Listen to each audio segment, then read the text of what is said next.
Any question?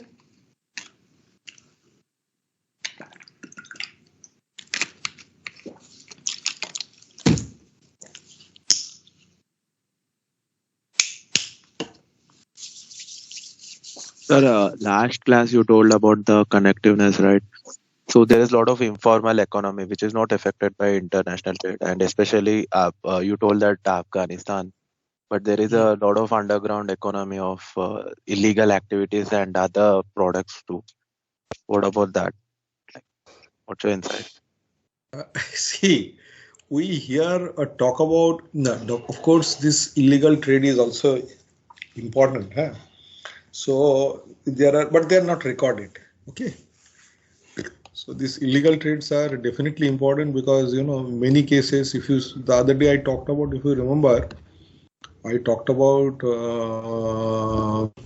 the country called Eritrea, which is basically 95 rupees of import and 5 rupees of export. So a major portion is they. Do you know that unofficially they supply arms to these Somalia pirates? Now, since it is not recorded, you can't do anything. So Afghanistan, till now, practically though everything is state, but Afghanistan definitely there are a lot of drugs which comes from Afghanistan, which comes from Myanmar to India also. Huh? So now they are illegal trades. Drugs are more or less banned all over the world. And in some countries, the punishment is death. So you can well imagine. So these are all illegal. So you can't actually take that into account.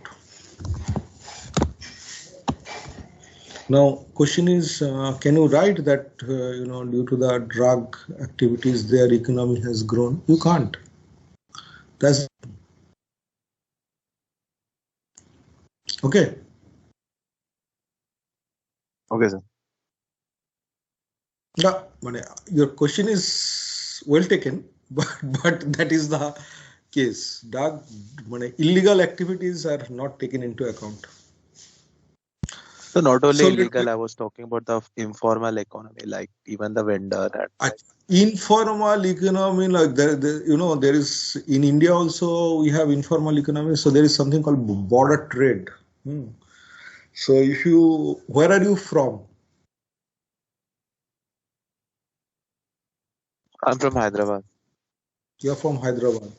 So once you come to Kolkata campus, normally what all the students of Kolkata, what they do after everybody is placed and after the 6th trimester, before the result comes out or before all the formalities are over, so at least 1 or 2 places they visit. One of them is Darjeeling or one of them might be Sikkim. So if you go to the border area of Bhutan and Phungshling, the border area of Bhutan and West Bengal, or India, that is, for that matter. So there people are accepting, they are accepting each other's currency. So there is informal trade. So if you go to Bangladesh border in Petrapol, so for some period of time, so in case of Bhutan or Nepal border, people are allowed to move freely from one place to another. So there is no restriction. See, for example, I myself had gone to Bhutan and had food there by paying Indian currency. So similarly, there are Nepal border where you can go and buy goods by paying Indian currency, and they also do that. Okay, so these are all informal trade, not formal trade. But Bangladesh border, for some period of time, the border is open to general public for informal trading. What do you mean by border is open to general public? General public of Bangladesh and India. So it is, informal trade, but legal. They will not arrest you. Now, informal trade is taken into account sometime. Is it okay? Yeah, understood. Remember, informal trade is not through dollar. When you trade with Bangladesh, you trade in dollar. but when you trade with Bangladesh at the border trade, popularly known as they are called border trade. So since they accept each other's currency, like they are the border people, they accept Bangladesh's currency, because today somebody is buying something from Bangladesh, tomorrow he will be selling something to Bangladesh. So they know they need each other's currency. So that is why it is accepted. Theoretically, it is of course illegal, but that is done to otherwise the border people who live in those areas, they will not be able to survive. That is probably not the case with all the countries, but that is the case with Bangladesh. Yeah. Anything else?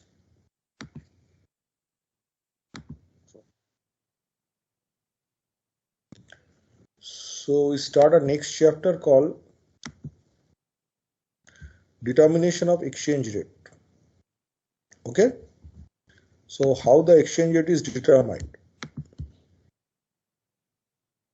Any idea?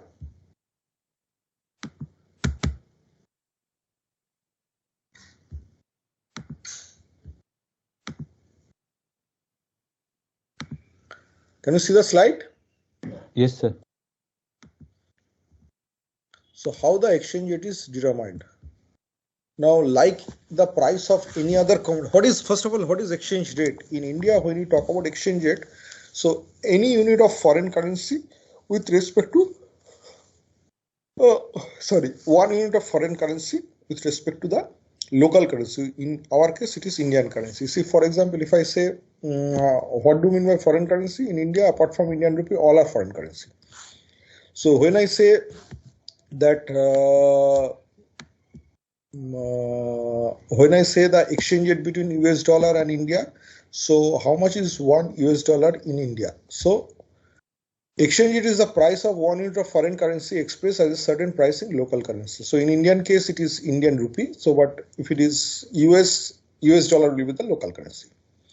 So for example, $60 rupees per dollar means $1 in India is what? 60 rupees. Very simple. So now, how this 60 rupees is determined? Our question is how $1 is equal to 60 rupees, how it is determined. Okay. So how do Indians purchase? So that comes from the demand and supply. So what creates the demand? So foreign currency demand. Why we have a demand for foreign currency? Because we have a demand for foreign goods. See, we have a demand for foreign goods means we want to buy foreign goods, and if we want to buy foreign goods, we'll have to pay in currency. So derived from the demand for foreign countries' goods, services, and financial assets. Like I want to buy a Dell computer. So if I want to buy a Dell computer, naturally I'll have to pay in US dollar. Okay. So even if it is imported, comes same thing. Ultimately, you have to, even if you pay in India, in Indian rupee, but it is imported, comes to the same thing. Somebody has imported it. Okay. So that is how the demand for foreign goods is determined. Okay. So this is the simple demand curve which all of you have done. So naturally at higher exchange rate, the demand is less. At lower exchange rate, the demand is more. And this is fine. So how do you determine the foreign currency supply? It's their demand for our good. So foreigners demand for our goods. So derived from the foreign country's demand for local goods. So foreign buyers must convert their currency in order to purchase. Okay. So US demand for Indian goods such as Indian software means American must convert dollar to Indian rupee in order to buy. Okay.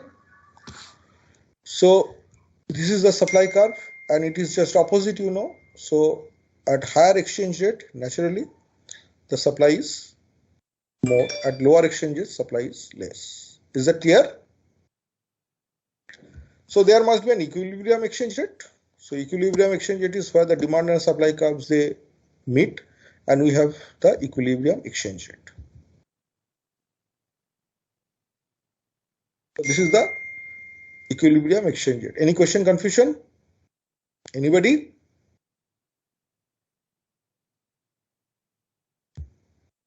Sir, this is from Indian perspective, right? Yeah. Yes, sir. Thank you. Can it change this equilibrium rate?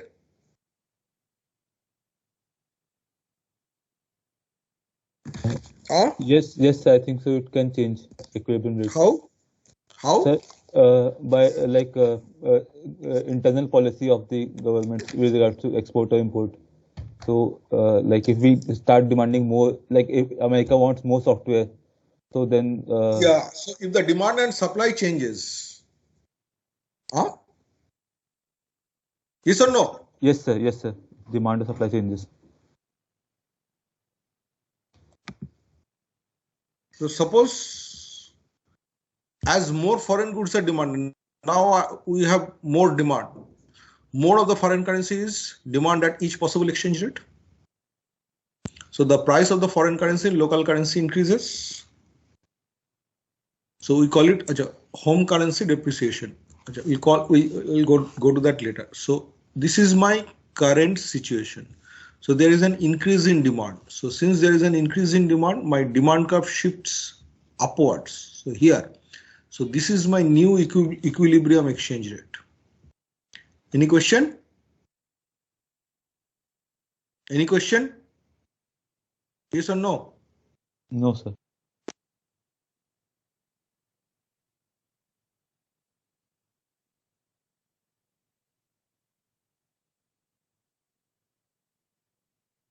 Suppose my demand changes and my supply also changes.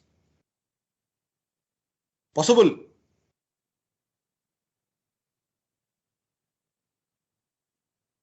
Yes, sir. I think it's possible. Yes, sir. They are interdependent. What is interdependent? Demand and supply? No, sir. Demand and supply. They are interdependent. No, indirectly interdependent, because someone stocks the things if they want the more profit in that scenario. Can you give an example? For example, in a local market, if I say if demand for the onion has been increased, someone stock the onion to get the more profit from them. Right, speculation. Yes.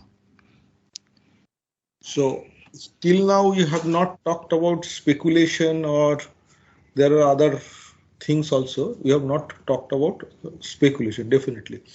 So one, definitely speculators play a very important role in determining the exchange rate. In fact, I'll give you an example for that also later.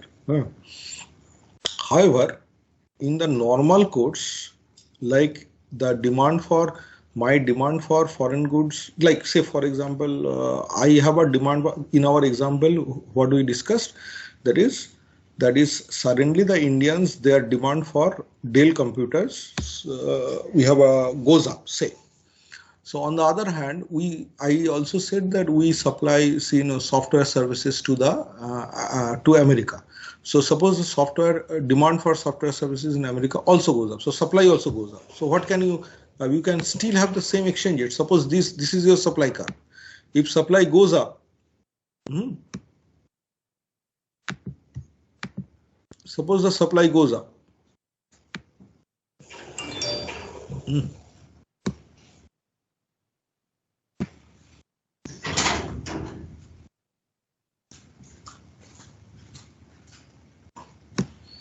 you have the same exchange rate, same equilibrium rate. Is that okay? You have the same equilibrium rate if the supply goes up. Is that okay? Yes, sir. Suppose the supply goes up but the demand does not, then your exchange rate falls. Is that clear? The equilibrium exchange rate is here in that case. So initially this was my original demand and supply, and this was my original exchange rate. Then we have discussed that my demand goes up, so my equilibrium rate is here. Then I say that my demand goes up, also my supply goes up. So supply goes up, so this is my equilibrium exchange rate. This is my equilibrium exchange rate. Same. Demand and supply both are going up. Suppose that demand does not go up, supply goes up, this is my equilibrium exchange rate. Okay? Got it? Yes, sir. So remember, sometimes when the demand goes up and you have a shift in the demand curve, there is a central bank intervention, which I'll again probably tell you later. If I forget, that is why I'm telling you now. Central bank will intervene and increase the supply and make the exchange rate stable. I repeat, suppose the demand goes up, so Indian rupee depreciates. So this is called from 60, if it goes to 61 per dollar, we say Indian rupee depreciates and dollar appreciates. I repeat, $1 is equal to 60 rupees. From $1 is equal to 60 rupees, if the price goes to 61, we say Indian rupee depreciates. On the other hand, if from 61, if it goes to 60, we say, or from 60, if it goes to 59, we say that Indian rupee appreciates. Okay. So what is happening here? So initially I had an exchange rate of 60. Okay. Now my demand goes up. It is becoming 61. Okay. But central bank suppose decides that no, we'll keep the rate at 60. So central bank intervenes. How it intervenes, that I'll tell you later. Huh? We have a discussion on that. So if central bank can intervene and central bank can make the rate to previous level, that is 60. Is that okay? So on the other hand, suppose you have a situation like this, that is supply goes up. So supply goes up naturally, and there is no change in demand. So your exchange rate from 60, it can come down to 59.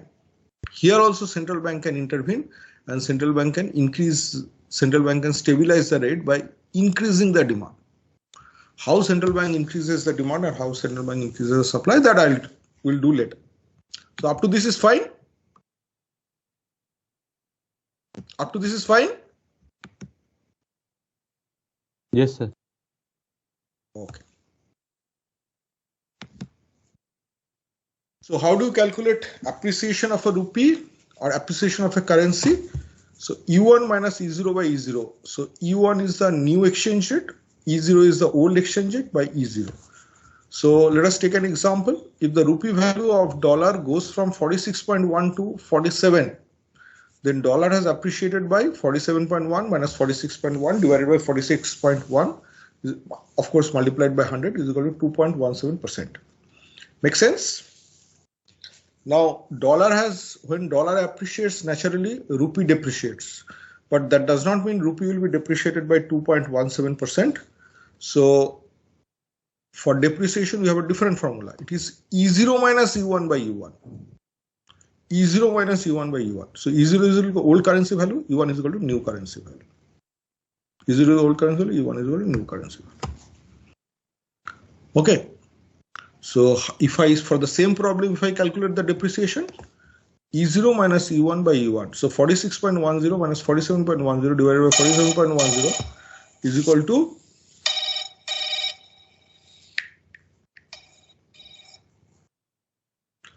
to minus, so naturally depreciation is always negative, so minus 2.12%. Question, confusion?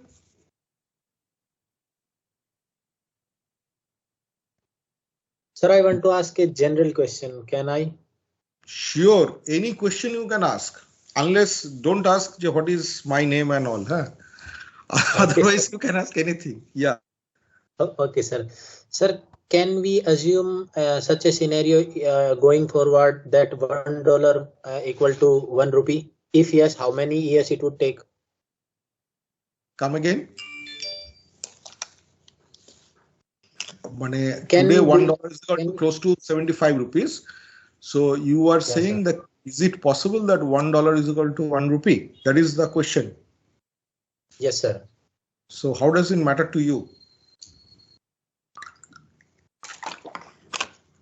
I'm just asking, it comes in. Do you have this idea that if $1 is equal to 1 rupee, it will be good? And do you have this idea? If you have this idea, it's a wrong idea. Okay. Got my point. Remember the other day I talked about this country called Eritrea?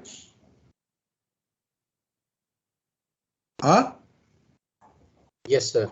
It was among poorer countries. So $1 is equal to 15 or 16 Eritrean nakfa. I don't know the present. I'm talking about old rates. So that does not mean that country is better than India. So $1 is equal to 75 rupees and $1 is equal to say 20 nakfa. So that does not mean the Eritrea is better. Okay. So what you are saying, that is, if it is your dream that if you want to see $1 is equal to $1 is equal to 1 rupee, once upon a time probably $1 was equal to 2 rupees or 3 rupees. So now it is almost 75. Now the question, what you are thinking is if that is good or bad, both. Okay. So it is not that you will be only you will get only the benefit. India is a country, it imports. India is a country, it exports. So it's not that we have only it's one-way traffic. It's two-way traffic. So if $1 is equal to 75 rupees, from that if it becomes 77, exporters will be benefited, but importers will be hammered, and vice versa. So today what you are saying, $1 is equal to 1 rupee. Now wait, you will see that it is not possible in the during your lifetime also you will not be able to see that because there are a lot of factors which determine the exchange rate. We said that it is the demand and supply which determines the exchange rate. I said it is the demand and supply that determines the exchange rate. But there are a lot of factors which influence this demand and supply, or which creates this demand and supply. Got my point? I have not yet discussed those factors, which I will be discussing now. Is that okay? So once we do those factors, probably you will also believe that $1 will never become 1 rupee. But what you said, it's a general question, but it's okay. It's an interesting question also. Okay, Jagender? Okay, sir. So appreciation and depreciation part is clear. So one thing is also clear, that is if it appreciates by 2.17%, so that does not mean it will also depreciate by 2.17%. In our case, we have seen it is depreciated by 2.12%. Now question is, what all factors which influence demand and supply? Okay.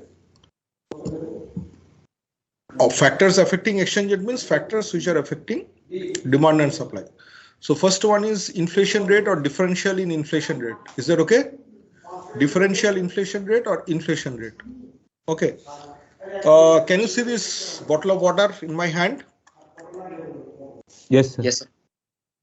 So suppose this bottle of water is 60 rupees in India, and this bottle of water cost $1 in US.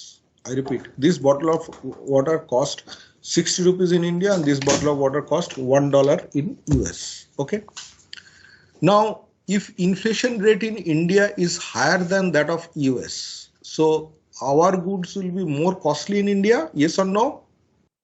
So suppose inflation rate in India is 10%, so this will become 66 rupees. But inflation in US is say 2%. So I repeat, inflation in India is 10%. So what was 60 rupees, that will now become 66 rupees. Yes or no?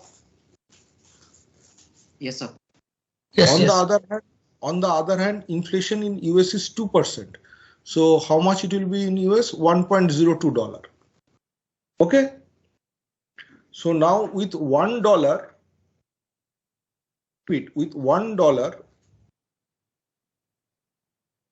US is buying this in US earlier. Now that is $1.02. So one thing you can make out, earlier $1 is equal to 60 rupees. Now $1 will be more than 60 rupees. Or what you can say, this is more in India than US. Yes or no? I repeat. So this is more costly in India than US. Yes, sir. So what will happen? You will prefer to buy From US US. goods that from US, and if that happens, Import will Demand will increase. increase. demand and supply will change. Huh? Yes, sir. Yes, sir. So what? So your exchange rate is affected by inflation differential, or wait for some time. I'll also do parity conditions. Mathematically, I'll show you how that happens. So one thing is clear. So if there is a difference in the inflation rate between two countries, that is going to affect your exchange rate. Agreed? For the time being? Yes, sir. What about interest rate?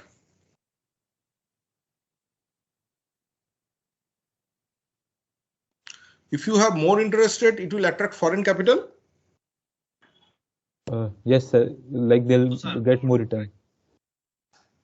Okay. So if there is a for a long period of time, probably I don't know whether you have, normally you don't read newspaper, you said, but for a long period of time, so people are saying that is US will increase the rate of interest at any point of time. If that happens, if US increases the rate of interest, naturally what will happen? The capital will flow from India to US. So to counter that, India will also have to India will also have to just 1 minute. Huh? There is a call.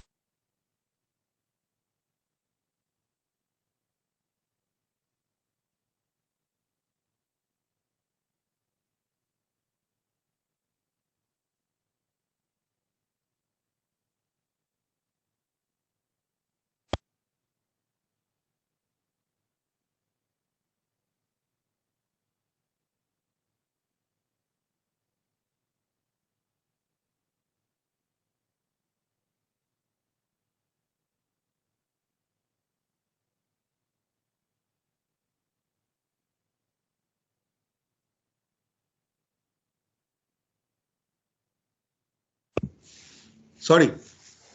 So what we are talking about is interest rate. So if we increase the rate of interest, naturally we'll attract foreign capital. In fact, sometimes what happens is, to arrest the capital flow, countries, they increase the rate of interest. Okay. So one example I can give you is in 2016, oil price. Forget about last year. Last year also oil prices had gone. Last year means 2020 also oil prices had gone down. International oil prices, crude oil prices. In 2016, what happened? Oil prices reached its all-time low of $28 a barrel. Okay, so 70% of Russia's GDP comes from sale of oil and gas. Okay, so when you make your budget, just before that, oil prices were hovering around more than $100 a barrel. So when you make your budget at the rate of $100 per barrel, and from that, if it goes to $28 a barrel, so naturally your country is in bad shape. So there are capital flow from Russia. That is whatever investment which had gone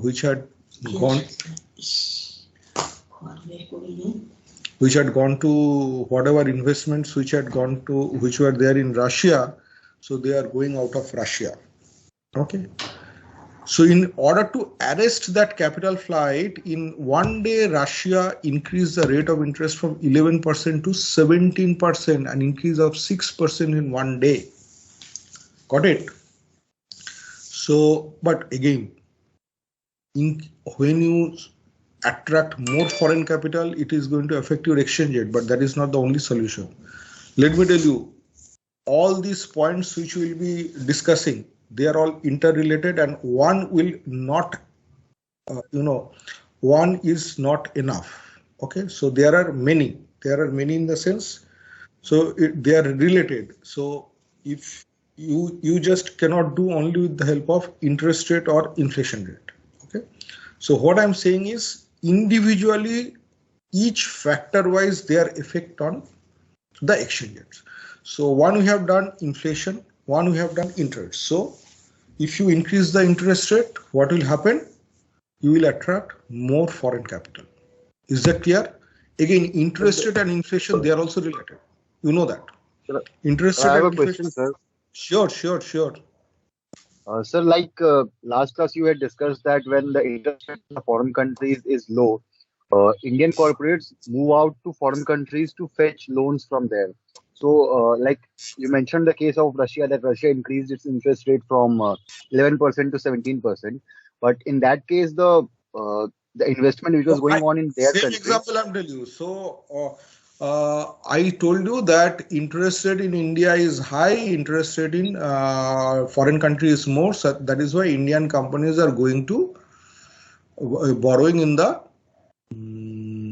overseas market. That is what I told you. So Yes, sir.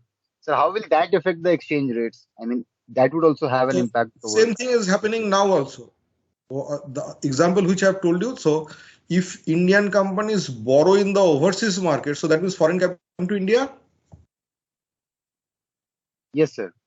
So when Indian companies are borrowing in the overseas market, when the interest rate in India is more than that of the overseas market. Yes, sir. So same thing I'm saying both the times. Okay. Yes, sir. Got it, sir. Okay. So basically, your rate of interest is high means you. So if the foreign capital comes to India, then what happens? If the foreign capital comes to India, what happens? The supply of foreign currency goes up. Yes, sir. So if the supply goes up, naturally exchange rate are likely to change. Yes, sir.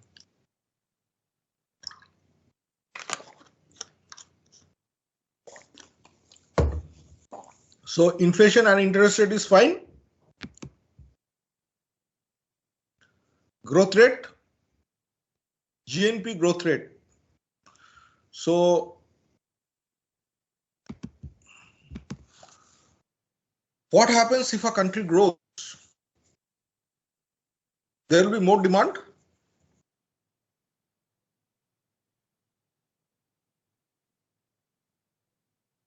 You have done economics, na? Yes, sir. Yes, sir. Nikhil? Yes, sir. So what happens if a country grows? There will be more demand, more employment. More employment will create more demand. More demand will be more production, again more employment. So your product will be sold. If there is more demand, then what happens? More investment will come in order to support that extra demand or extra production. If more investment comes, then Foreign currency comes in. Good. Okay, and this is applicable for countries where, especially like India, where the production is less than consumption. So India is a country where we are producing less than what we are consuming. Got my point? So we are actually importer. I repeat, we are actually, next point I'll discuss this in detail. Or in other words, when we grow, when our economy grows, so what happens? There will be more production, more demand for goods. So in order to support this extra demand, there will be more investment. And first class, I told you, India is a country which lacks capital. So more investment means more foreign capital coming to the country. So supply of foreign currency will go up. Is that fine? Make sense? Yes, sir. So Sir, current even account. US market is demand driven, right? Please correct me. All market is demand driven. Why US? Like majorly because China is export driven. That is import driven, huh? Next point will clarify that.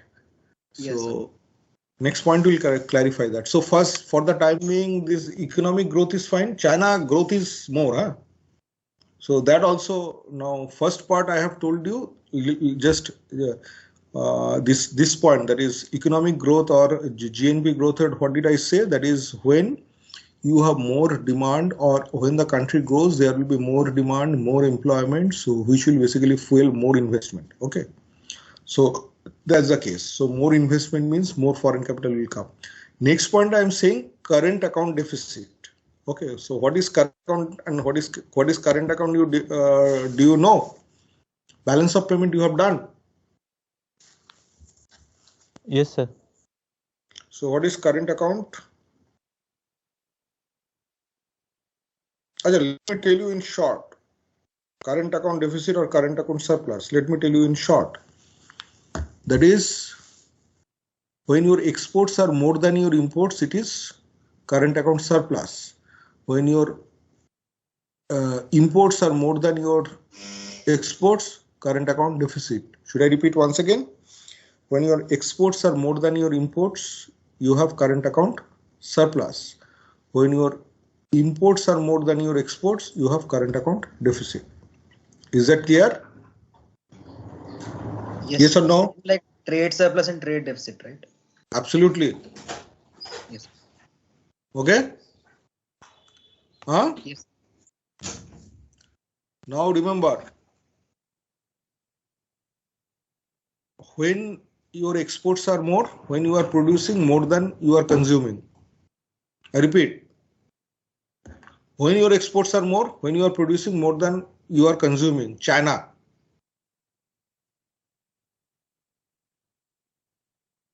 Yes or no? Yes, sir. So China, what is happening? More foreign currencies are coming. Yes, sir. So it will affect the exchange rate. Yes, sure. Make sense?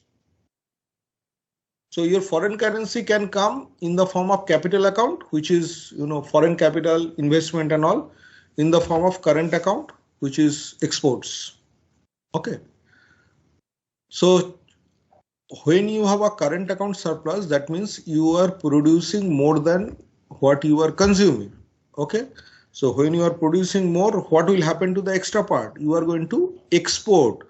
When you are going to export, you have more foreign currency inflow. If you have more foreign currency inflow, supply of foreign currency will go up. Is that okay? Yes or no? Coming back So do to China central bank influence that, because they want China their central bank currency to be cheaper? influences that. China's central bank influences that.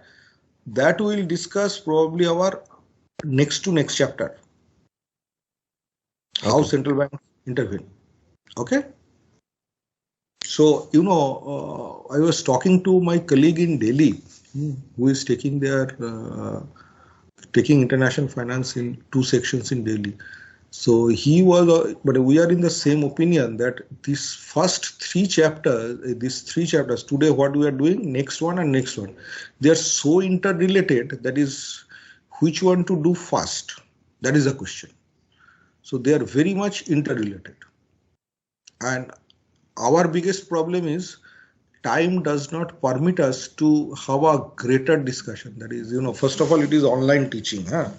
So in fact, the previous section, there were some more questions. So naturally, practical, though I overshoot slightly, but there are a lot of, since there are many questions, so practically I could not do the last part, thoroughly. Anyway, that doesn't mean you will not ask questions. So basically, central bank intervention is there, but how central bank intervention is there, that we'll do in the next chapter. So here I am trying to say each and every factor and their effect on demand and supply. Now, let me also tell you that eventually this may not work. So by increasing the interest rate, you cannot just control.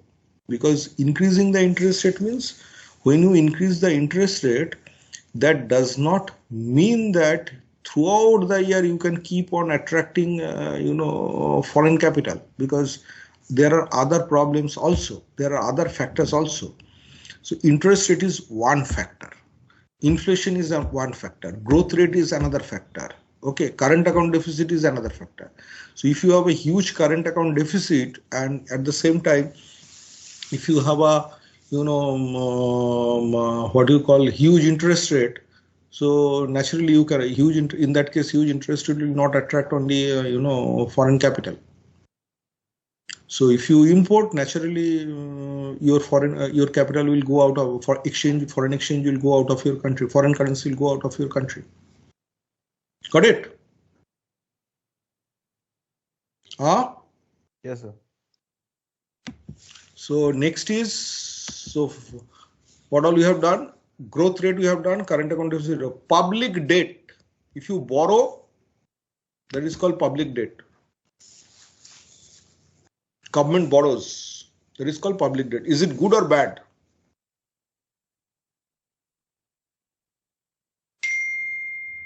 So it's good until when pegged with the GDP of the country ratio with the debt, public debt by GDP.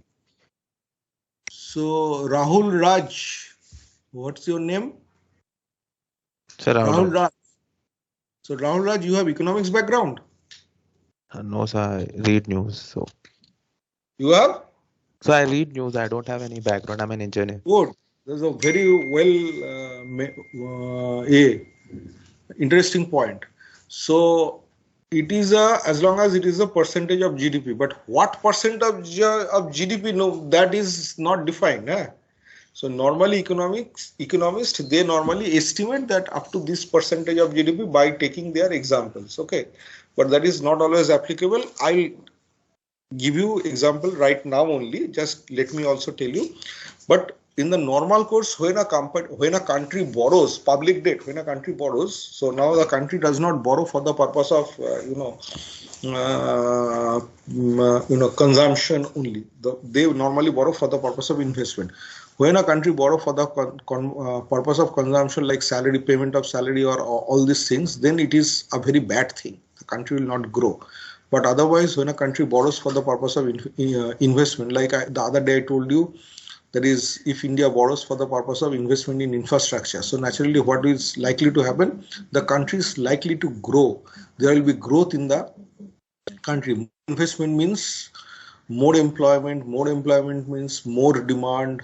So that is going to happen. But at the same time, one also needs to keep, if you keep on borrowing, then what happens? Your debt to GDP ratio, which is pointed out by Rahul Raj, will go up, or otherwise your overall debt will go up. So if your overall debt goes up, naturally your credit worthiness will go down. If your credit worthiness goes down, the investors will not like to invest in your country. I repeat. So initially when you borrow, especially for a developing country, when a government borrows, so that basically helps the country to grow. Why? Because the government invests that money in different infrastructure and other projects, which is expected to create employment. And if employment is created, there will be more demand. If more demand is created, the country is likely to grow. So this is a process. But at the same time, one needs to keep in mind that if you keep on borrowing, then if foreign debt goes up, naturally there might be a situation that you are not in a position to repay, which happened in case of Sri Lanka. But Sri Lanka, of course, the debt is taken not for the purpose of infrastructure investment, that was taken to meet day-to-day expenses. So that is extremely bad. So if you take more debt, the lenders will slowly lose confidence, and your credit worthiness will come down. And if your credit worthiness comes down, your credit rating will also come down, and they will not invest in your country. So a country with more public debt is not good. So if a country has more public debt, it will affect the exchange rate. However, just 2 points which we have discussed. That is, if you think about current account deficit and public debt, consider the case of India and US. Okay. So in India, we have a current account deficit. In India, we have a public debt. No. Okay. If you talk about India and US, both the cases, the current account as a percentage of GDP and public debt as a percent of GDP, both the cases, India's current account deficit as a percentage of GDP or India's public debt as a percentage of GDP, both are less than that of US. Okay, both are less than that of US.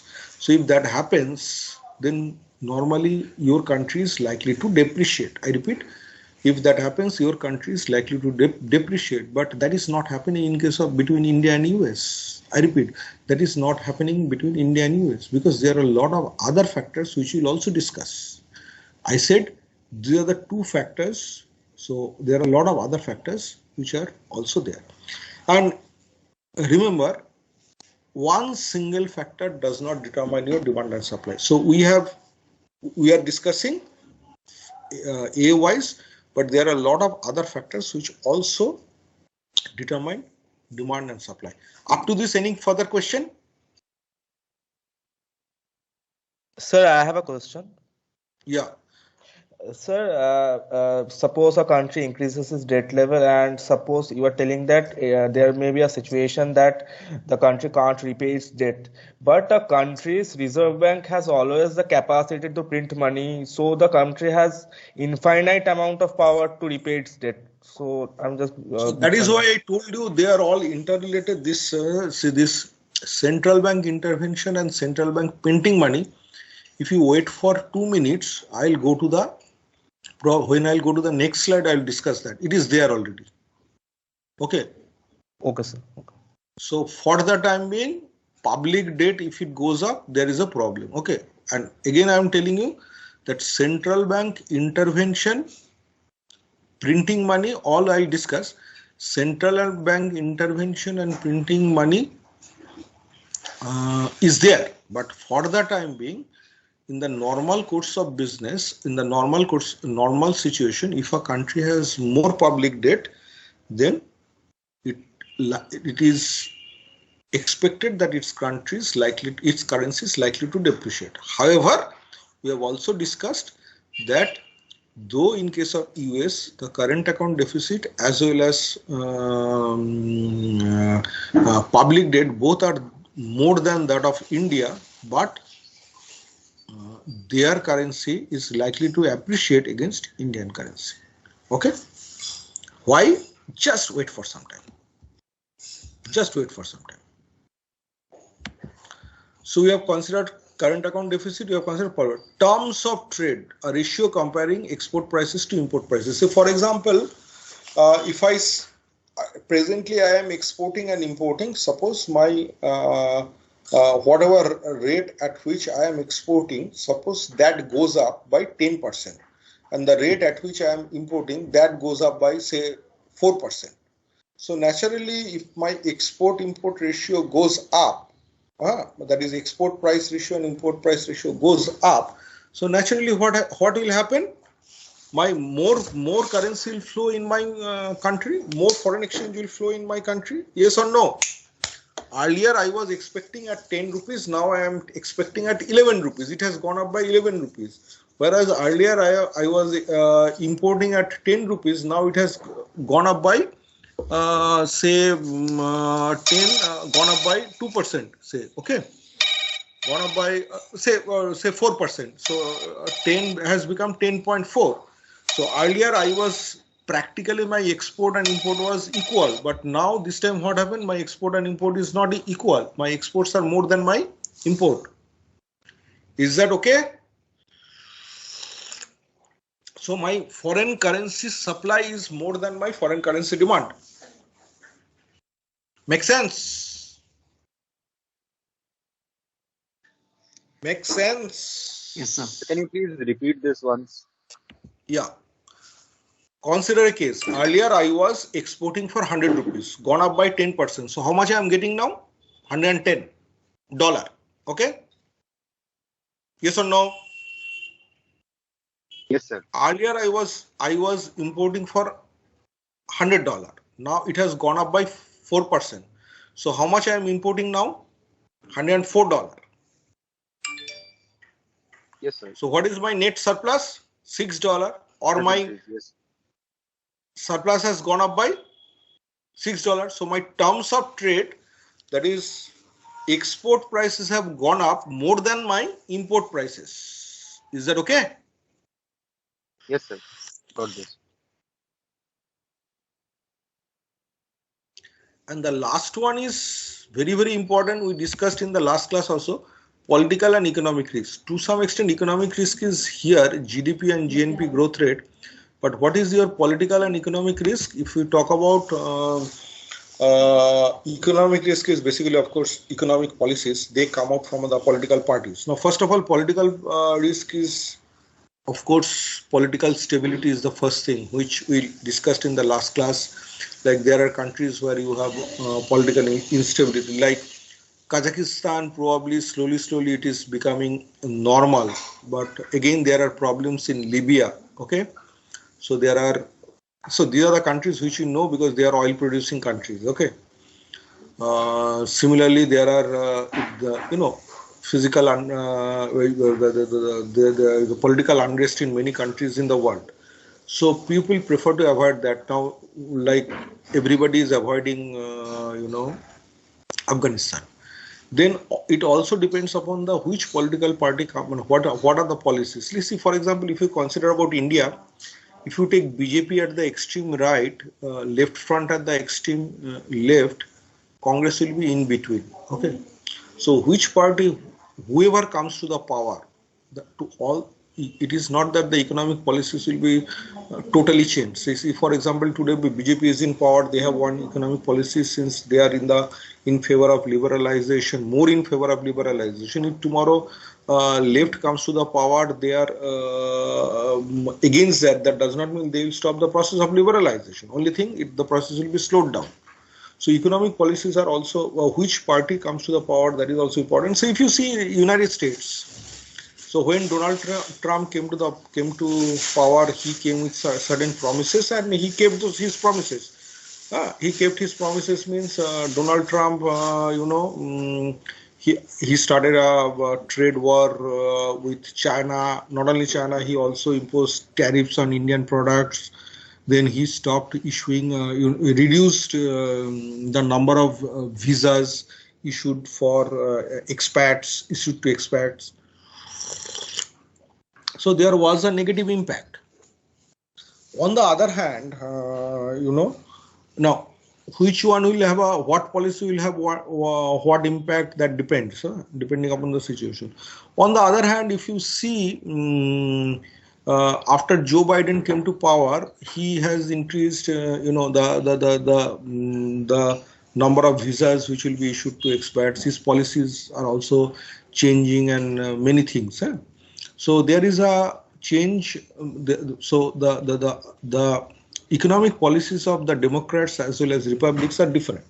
So that will also affect your exchange rate, because that will affect your trade, and naturally that will affect your exchange rate. Okay. Any question? So one small doubt is the foreign remittance. It doesn't affect much, right? Exchange rate. Even if it's affect for a smaller country like Pakistan, maybe it will depreciate the currency. In that case. Foreign remittance. Exactly. Foreigners sending money to India. Yes. That's 87 billion, I guess, for our country.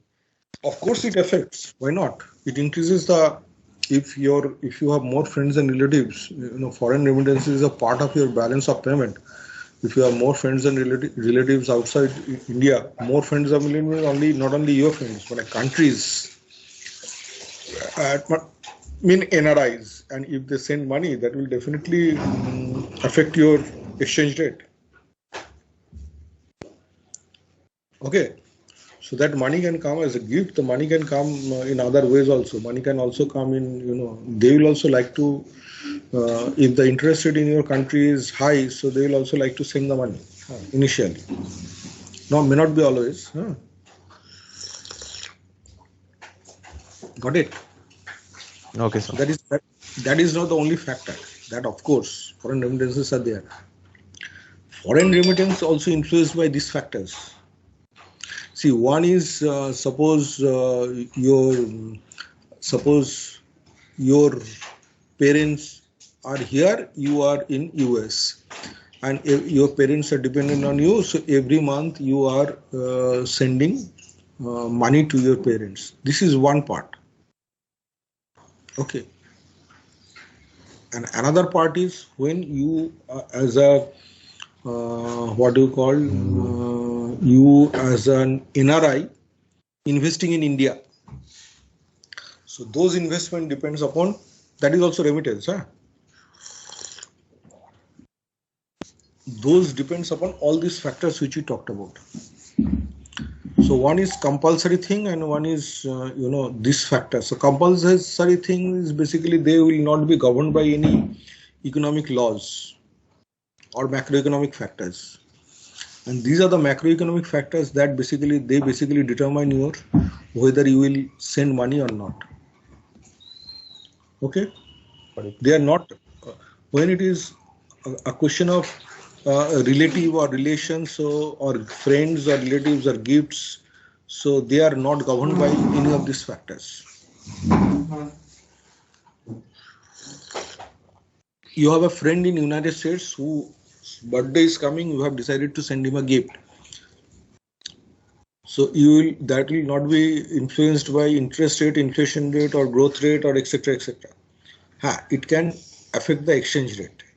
It depends upon the exchange rate. Suppose $1 is equal to, somebody pointed out, if $1 is equal to at this moment 1 rupee, you can send more money instead of $1 is equal to 75 rupees. So that is different. But we are finding out how the exchange rate is influenced by these factors. Got it? Yes. So this is one part. Here we have discussed how these factors influence exchange rate. Now, another very important thing is expectations. People's expectations.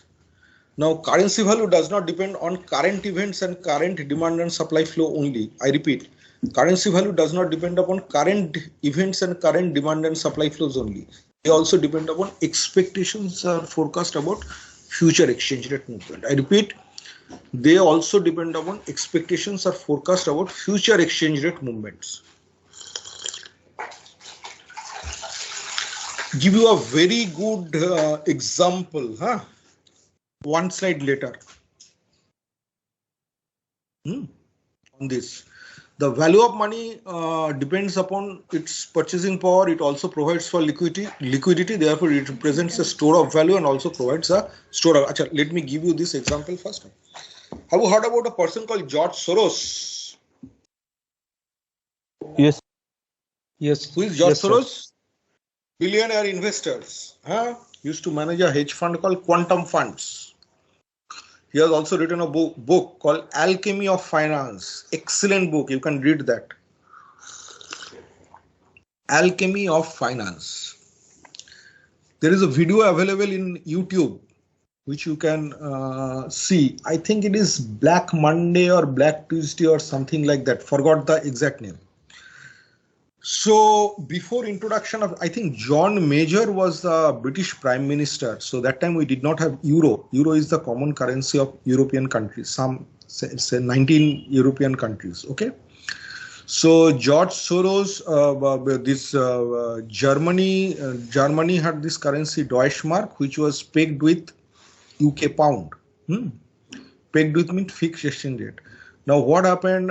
Germany reduced the rate of Germany increased the rate of interest. So Bank of England was not taking any decision or not increasing the rate of interest, but there are a lot of negotiations because otherwise it was becoming very difficult to maintain that exchange rate. Now John Major, who was the British Prime Minister, he was not ready to increase the rate of interest in UK, but experts thought it is evident that it is not possible when two countries, because what is pegging of currency, next chapter you will come to see. So it was evident that UK has to increase the rate of interest, but UK was not increasing the rate of interest. So what happened? George Soros started betting on UK pound. So what happened? He started selling UK pound. So when our currency and he invested $10 billion to sell UK pound. Now, when you sell a particular currency, now what happens? The supply goes up. So if the supply goes up, the value of the currency will go down. So the British pound was at its lowest level when the governor of Bank of England had to request George Soros to stop this. Okay. So this is also expectation. Why expectation? George Soros expected, he was a speculator. So speculator has a role to play also. Huh? So George Soros expected either today or tomorrow, Bank of England has to increase the rate of interest. So today if you sell at a higher price and tomorrow if the price goes down, at that time if you buy back, so naturally what will happen? You make profit. So what people are expecting, what interest rate people are expecting, that is also is very important. So it does not depend upon present interest rate only. It does not depend upon present inflation rate only. It does not depend upon present economic policies, present political parties, present political stability. It also depends upon all future events. So what will be the currency value? That depends upon your expectations. Is that clear? Question, confusion? So next comes is the value of money depends on its purchasing power. It also provides liquidity. Liquidity here means acceptability. How fast you can convert your this asset into cash. That is what is basically liquidity. So it represents a store of value and it also provides a store of liquidity. Now always remember, US dollar is so popular because there was a time US had maximum trade with rest of the world. Today China has maximum trade with rest of the world. But why US dollar is so popular? It has become popular over a period of time. We'll do slightly later. Probably next chapter. Why US dollar is more popular than Chinese yuan. So even if we trade with Bangladesh, we trade in US dollar. So this value and store of liquidity, it comes from a lot of things. So value of a currency depends upon the country's expected rate of inflation. Just now we talked about not only present inflation, also expected rate of inflation. Because if you have high inflation, naturally the value of your currency will fall. The demand for liquidity of a currency is determined by the volume of transaction in that currency. I repeat, demand for liquidity of so since US dollar has maximum transaction, that is why the currency is liquid. The demand for assets denominated in that currency is determined by the risk return pattern on investment in that nation's economy and wealth of its residents. So wealth of its resident is very important. And America is a country which has a lot of natural resources. And if you have natural resources, that will not, if you only have natural resources, that will not do. You have to exploit those natural resources. Okay. Wealth, America has a lot of wealth. So these are the factors which basically make dollar popular. It is not that only the Americans have wealth. So Western Europe, UK, they also have wealth. But the point is, over a long period of time, it keeps on changing, and resource-wise, probably US has more resources than Europe and UK. So this is one part. And another important thing also you need to keep in mind, that is when you, what are the value of your assets? Assets means assets denominated in your currency. So assets denominated in US dollar are considered to be the safest instrument in the world. I repeat, assets denominated in US dollar are considered to be the safest in the world. Why? Again, next chapter. Okay. Why US is considered to be the safest, instrument in the world? We'll today I touch upon, next chapter we'll discuss.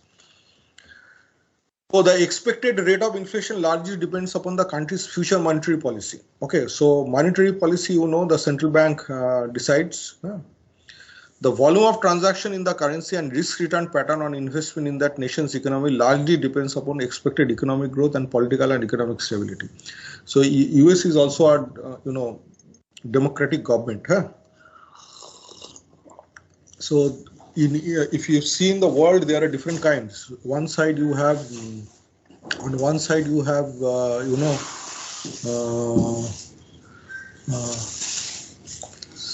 on one side you have two-party government, US. On one side you have multi-party government, India. One side you have single-party government, China. Okay, so there are political, what do you call, differences. But policies are very important. So China, though it is one-party communist, but the decisions are very fast. So that is also important. Again, another problematic area is, though it is, since it is one party, it has also certain risk. Anyway, but political stability is very important. The most important para you can see, as a nation's monetary authority, the job of the central bank is to use the instruments of monetary policy. Central bank has many instruments. To use the instrument of monetary policy, including the sole power to create money. Somebody already pointed out that, if you can print money. Now, what you should achieve to achieve price stability, that is inflation. Low interest rate, high interest rate is not good, and target currency value. There is another thing also which has come into the picture, especially in the recent times, called financial stability in the economy. So what all factors the central bank has to do? One is price stability, that is maintaining a low inflation. Nobody likes inflation. Maintaining a low interest rate and a target currency value, that is whatever currency value you target, that you should maintain. Is that clear? Coming back to the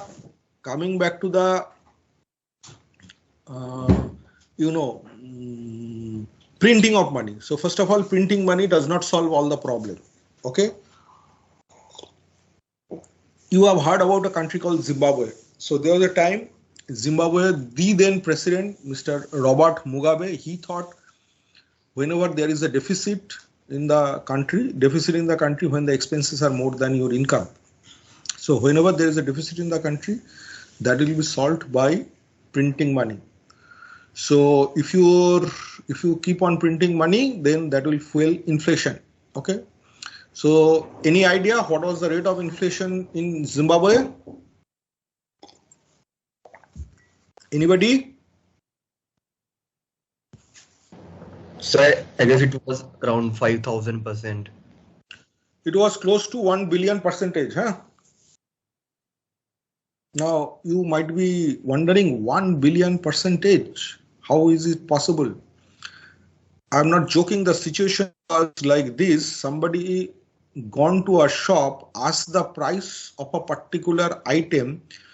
He was knowing the price. He was taking out his purse. So by the time he took out his purse and take the money and tried to pay, the price of that item had gone up.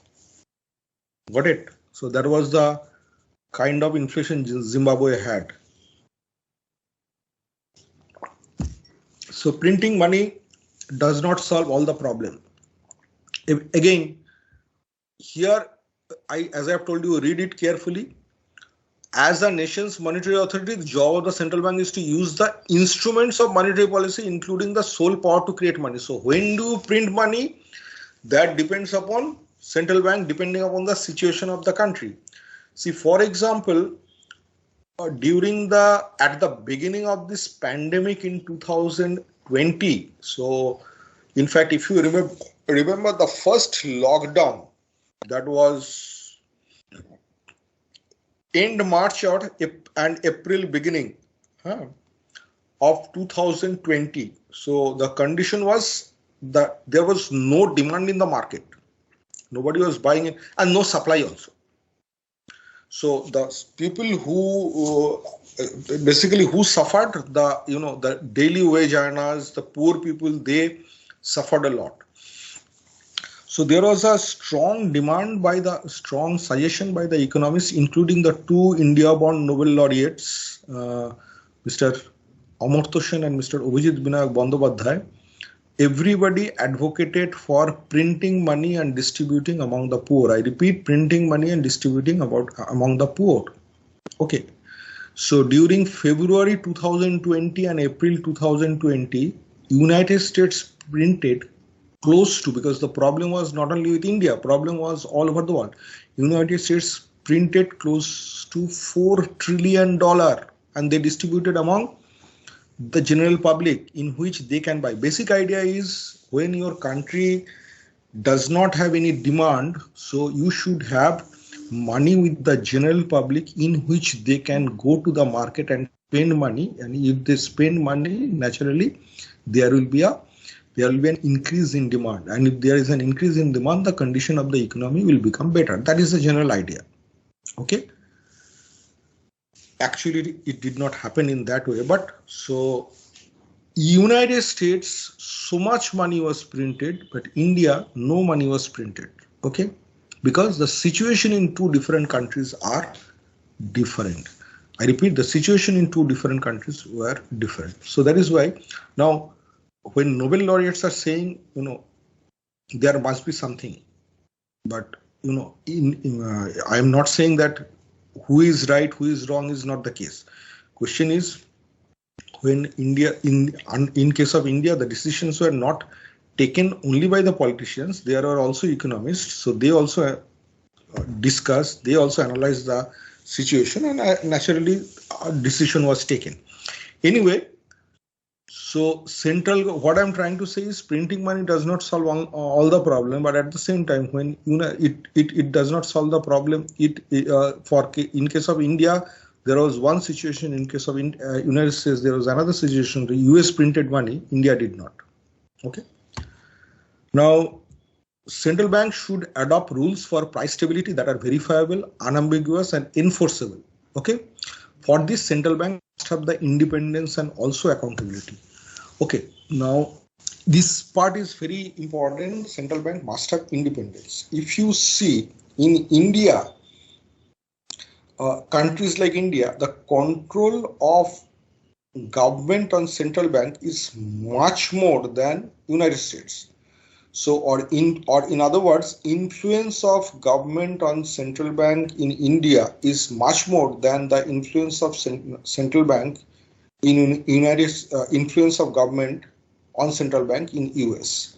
So one major reason I have told you, that is there are a lot of factors that determine the exchange rate, and that also determine the credit rating and everything of your country. So one we have already told you, that is public debt as well as current account deficit. They are not, if you have more public debt and more current account deficit, that is not good for the country.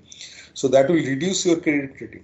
So US, despite of the fact that there are more public debt and more current account deficit, so they have a higher credit rating. One major reason is their control on or influence of government on central bank in US is much less than that of India. So central bank independence in US is much more than that of India. So that is one reason which experts consider for at the time of credit rating. Okay, so there are a lot of, so the central bank independence is an important factor. And another very important thing always you need to remember, which again we will discuss later also. US can print money because there is a more demand for US dollar. India cannot print money because Indian rupee doesn't have so much of demand. Okay. When there is a demand for your currency, when your currency is, when most of the trades take place in your currency, in our next chapter we will again discuss this in detail. Okay. So up to this is fine. Any question? This is a sample problem. Before I go to the sample problem, any question?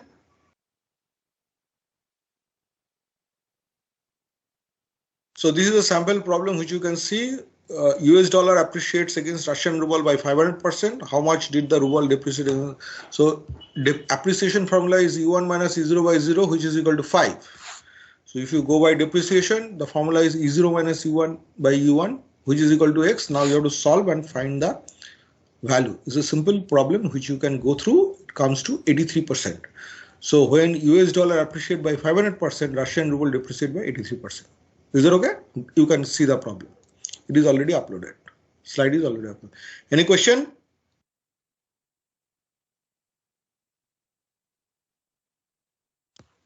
Before I forget, next class, go through the 2 cases which are uploaded in Campus 360.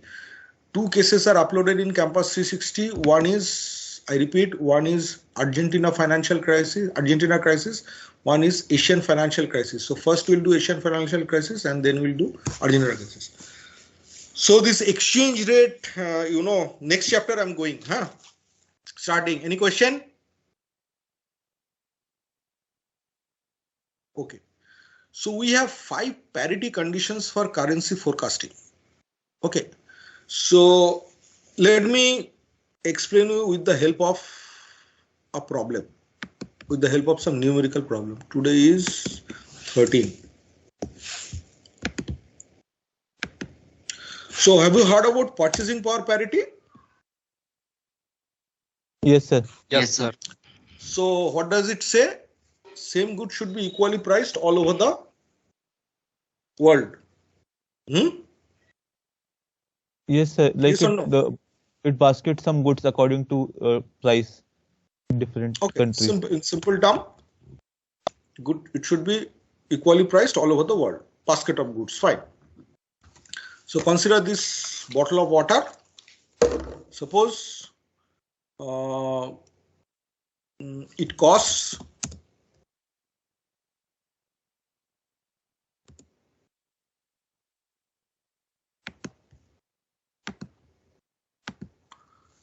rupees, say 74 in India and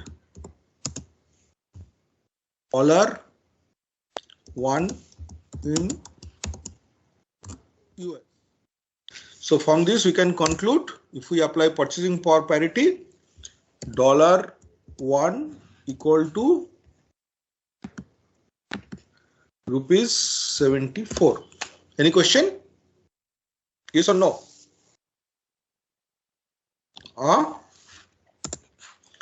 Suppose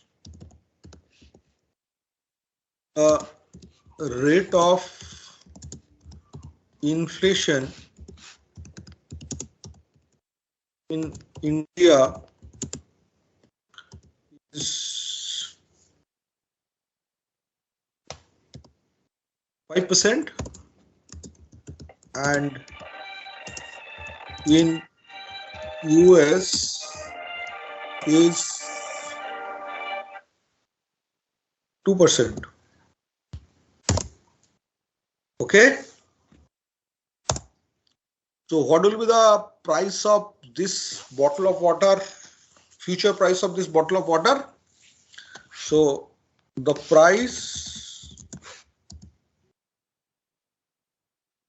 will be, price of the product will be 74 rupees is now, so it is likely to go up by 3.7. 5%? Yes, sir. 3.7. 77.7. 74 into 1.05. So 74 into 1.05. So 77.7. So this will be rupees 77.7. The price will be 77.7 in India and $1.02 in. Agreed? Yes, sir. So if I apply purchasing power parity, now $1.02 is equal to rupees 77.7. So now $1 equal to how much? 77.7 divided by 1.02. 76.18. 76.18. Make sense? Yes or no? Yes, sir. So is that fine? How inflation affects the exchange rate?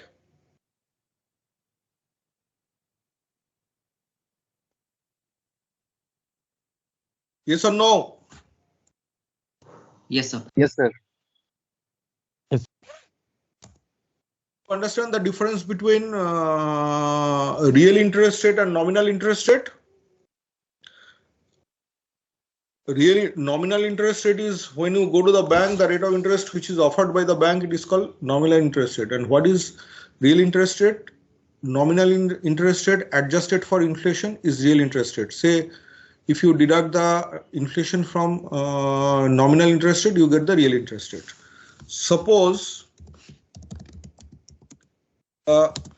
real interest rate in India is, suppose the real interest rate in India is 2%.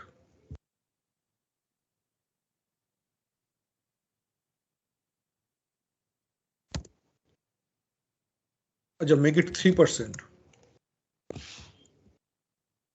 And in US is 1%. Okay. So if you deposit your initial exchange rate was $1 is equal to 74 rupees. So if you deposit 74 rupees, so your deposit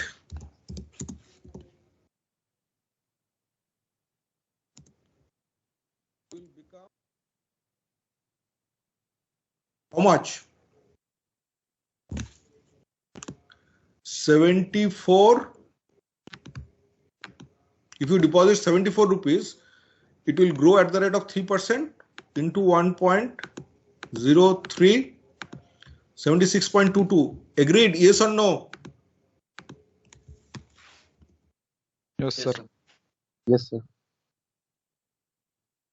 Your deposit in India.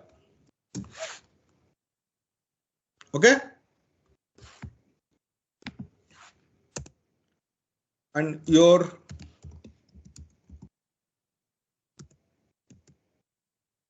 deposit in US will become 1.01. That's the rate of interest. So now $1.01 is equal to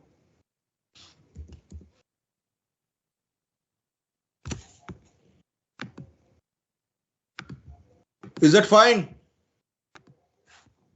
Yes, sir. $1 is equal to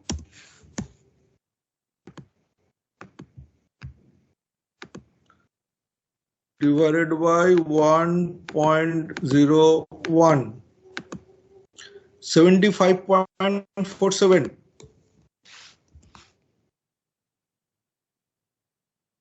So how interest rate and how inflation rate affects, is that clear?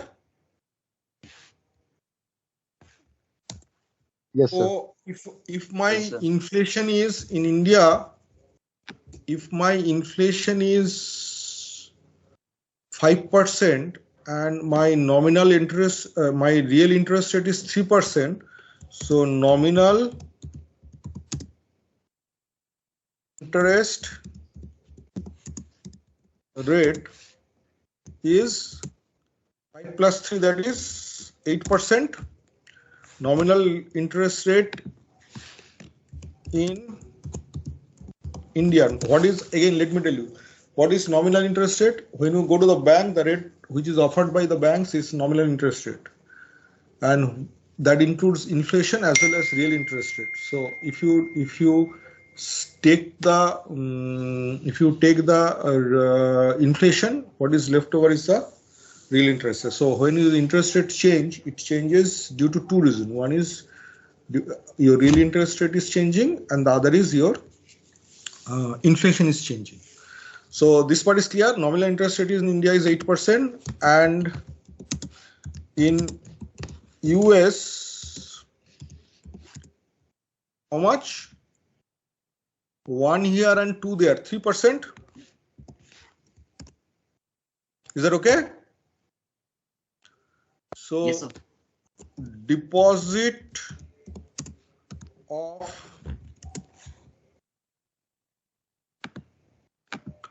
rupees 74 become how much?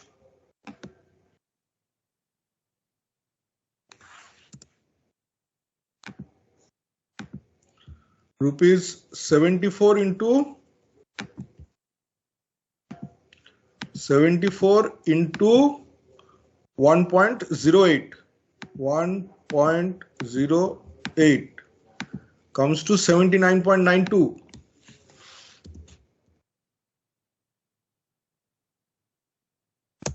And deposit of $1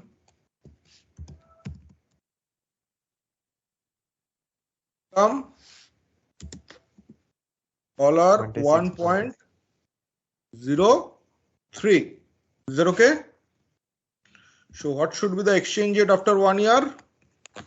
So therefore $1.03 is equal to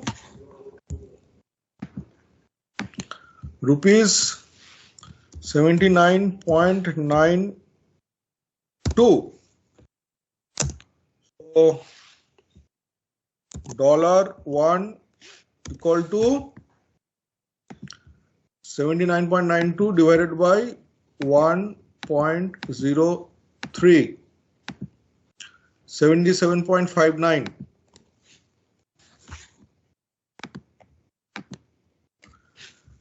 $77.59. So this should be the rate after 1 year. Yes or no? Yes, sir. Now, so this is called your forward rate or expected forward rate. So when you have the rate of interest and rate of inflation given, so this should be the rate after 1 year. Okay. Now this, if the rate after 1 year is anything other than this, there is an arbitrage opportunity. I repeat, there is an arbitrage opportunity. Arbitrage means making profit out of price fluctuations in two different markets. So next class, I will be solving another problem with this arbitrage, where when you have a rate which is other than just now what we have done, other than this. So if exchange rate after 1 year is anything other than this 77.59, so there is an arbitrage opportunity and people can make profit out of this. So that part I will be doing. So this parity conditions, they combine all these, that is purchasing power parity, interest rate parity, nominal interest rate, real interest rate, inflation, everything into account, and their effect on exchange rate, that is discussed in purchasing power parity. So whatever are there in the slides, you can go through that. But mathematically, it's like this. Any question, confusion? No, sir. No, sir. So what is your homework for the next class? Read those two cases thoroughly. What are the two cases? So initially we'll start with this. A, what do you call this covered interest arbitrage? If the exchange rate after 1 year is not, what can happen? and then after that, what we will do, we will also discuss those two cases followed by next chapter. So in between, if you have any question, you can think about, and we'll discuss that in the next class. So till then, stay safe, stay healthy. Okay? Thank you, sir. Thank you, sir. Thank you, sir. Okay. Thank you, sir. Okay. Bye. Bye. Bye.